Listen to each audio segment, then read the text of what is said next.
Hey guys, welcome back to another video on the Inside Spurs channel. Happy Thursday morning. As I record it, it's morning, afternoon when you see it. I hope you're okay. I hope you're all alright. I hope the day is treating you well and you look forward to an absolute belter of a weekend. Obviously, Spurs football back this weekend. Spurs versus West Ham. The early kickoff on Saturday. This is the preview of the London Derby. So we're talking about some injury news. Got some good stuff coming around about Spurs. Looks like we're going to get some reinforcements back this weekend, which is going to be nice and welcomed.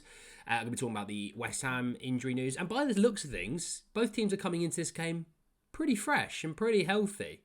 So we'll talk about that. Obviously, get down in below your thoughts, feelings about the games, your score lines, all those sort of things. I just want to say, if you're watching this, you know, though, subscribe. You very much will enjoy us for the journey. And career mode will be out later. I promise it will be back. So let's talk about West Ham. And this game for me, Spurs-West Ham games are always good quality games. There's always a lot of goals.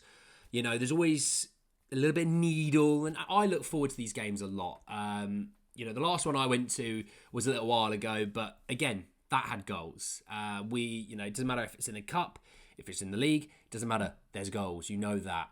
And West Ham this season, yes, maybe they're going through, I wouldn't say a transition period because obviously it's not like a full-on rebuild and things like that. They're in 12th at the moment, so it's not like they're having a terrible season whatsoever. I mean, they're 3 places behind us. They're 2 points behind us. So if they're having a terrible season, then we're probably not having that much better of a season. All right, and it's early doors, it's 7 games in. In reality, league position doesn't really matter until probably well into next month. So this season, they've played 7, they've won 2, they've drawn 2, they've lost 3, scoring 10 and conceding 11. So you know with West Ham, you can get at them for goals, okay? Conceding, 1.5 every game, you know you can get at them. Comes Spurs. Spurs, obviously, like I said, 2 points ahead in 9th, having played 7, won 3, won 3, drawn 1, lost 3, 14 goals scored and 8 conceded. So they've conceded a couple more than us. We've scored a few more than them. I would assume both teams are going to be on the score sheet this week, and I genuinely do think so. The interesting thing about this game is, obviously, this will be the 8th game of the season. I'm just looking at what I should do is bringing up some Spurs fixtures for us, obviously. Just want to double check. I've already been through the next 5 games. I did a video on it, so if you haven't seen that, then terrible, awful. Obviously, we have West Ham this Saturday. We then play again on Thursday. So we actually have a bit of a decent gap until the AZ Alkmaar game in the Europa League. We play Sunday afternoon away to Crystal Palace. Then we play midweek again at home to Man City for the EFL Cup game.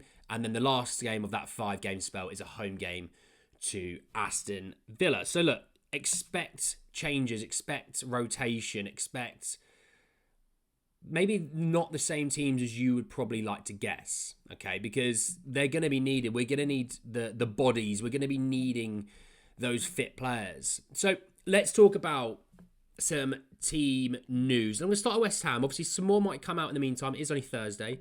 But I'm going to talk about West Ham. They only have really the one big injury, which is Niklas Füllkrug, the striker. Supposedly, they reckon he's going to be out for another couple of weeks with the reason is a calf/shin/heel injury. He's basically got one working leg, apparently. So, yeah, a little bit of team news for him.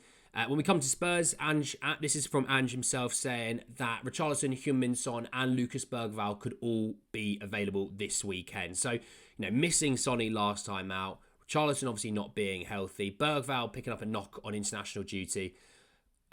For me, I always knew it was a minor one, and it was probably more of a cautionary thing for him to get out of the Swedish national squad and come home, I guess, come back to England. Home is kind of where he was, at Sweden.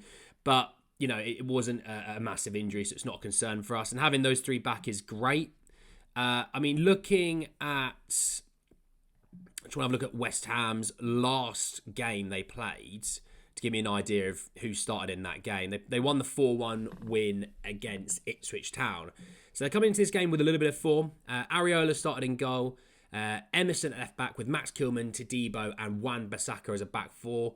Rodriguez as a holding mid with Thomas Souček, and the front 3 behind Antonio was Bowen, Paqueta and Kudus. So very talented attacking options. Those 3 in terms of Paqueta, Kudus and Bowen are brilliant. I really rate all of them. Coming off the bench, Somerville was coming off the bench. Carlos Soler came off the bench. Edson Alvarez, a talented holding midfielder. they've got some good players in this West Ham team. They really have built this team up really nicely. I mean, I really rated Todibo. I wanted Todibo over Dragoshin. Not fussed that we didn't get him in the end because I really like the look of Dragoshin. But, it's a guy that I did rate and I still do. Max Kilman's a really decent centre-half. Wan-Bissaka as a defensive right-back is one of the best defending fullbacks in the world, in my opinion. Sonny's going to be having an interesting day with him out on the left. But, going forward, maybe not as much. Emerson's a solid left-back for the Premier League. I mean, Kulu's really exciting winger. Bowen, obviously, he scores goals and he's an England international. Paqueta, when he's not deciding to pick up yellow cards, wink, wink, nudge, nudge. I'm only joking. Really talented player, someone that we've been linked to for a while. So there's some really good, exciting players in their team. For us, though, and for our last time out in our team that played, obviously, Vicario in goal, Destiny, Mickey van der Ven, Romero, Porro at the back, Bentancur, Kulusevski, Maddison in the midfield, Werner, Solanke and Johnson up front. I mean, you'd sit there and say, well, Sonny's going to come back on the left wing.